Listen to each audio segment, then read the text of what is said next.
morning, the Senate welcomed Ukraine's inspirational and determined President Zelensky to the Capitol. For nearly 2 years, the people of Ukraine have defied the world's expectations.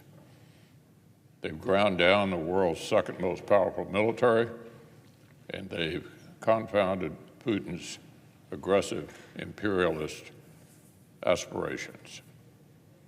At every step of the way, America's commitment and support has provided critical fuel for Ukraine's resistance and helped European allies wake up from a holiday from history.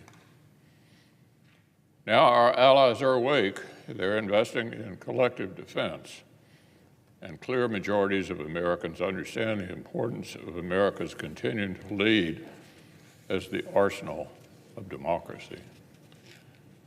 I've been a staunch supporter of Ukraine's fight to take back its land, liberate its people, and restore its sovereignty since the beginning of Russia's invasion way back in 2014. Our Ukrainian friends' cause is just, and if the West continues to stand with them, they can win. But let's be absolutely clear, Ukraine's cause hasn't always been popular here in Washington. In 2021, Republicans recommended that the Biden administration step up assistance to help Ukraine deter renewed Russian threats. And the administration seemed to think Ukraine was a frozen conflict and a distraction from other priorities. In early 2022, as the gravity of Putin's plans came into focus, Republicans urged the president to expedite shipments of critical weapon systems to stop Russia's advance. But his administration's unfounded fear of escalating the conflict repeatedly kept decisive capabilities out of Ukrainian hands at critical moments. When Russia's troops crossed the border and the administration first came to Congress for assistance, it was Republicans who demanded we use emergency funds to pay for the cost of deploying U.S. forces to Europe rather than forcing our military to take those costs out of hide. And it was Republicans who demanded that our supplemental appropriation bills include funding to replenish and modernize the stockpiles we were drawing down to support Ukraine.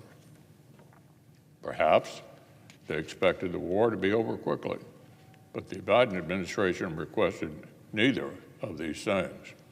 In fact, when the Senate received the president's first supplemental request, I called the Democratic leader and said, double it. He agreed with my suggestion, and that's precisely what we did. Republicans on the Armed Services, Foreign Relations, and Appropriations committees have worked overtime to help equip Ukraine for victory.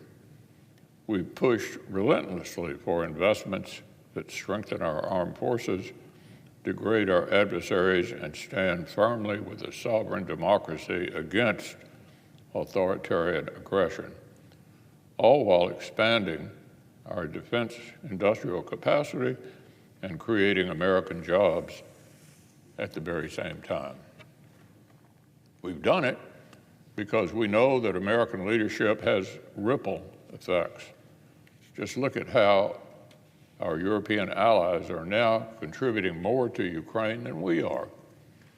How allies across the world are investing in hard power and in our collective defense. We know that the threats we face are intertwined, that Russia, Iran, China, and North Korea work together to undermine America and the West. We know that our border, just like Ukraine's borders and Israel's and Taiwan's, must be inviolable. That's why for months now we've supported supplemental action on all 4 of the most pressing national security challenges we face. My support for Ukraine and Israel is rock solid. I'm committed to preparing the U.S. military to deter and defend against Chinese aggression.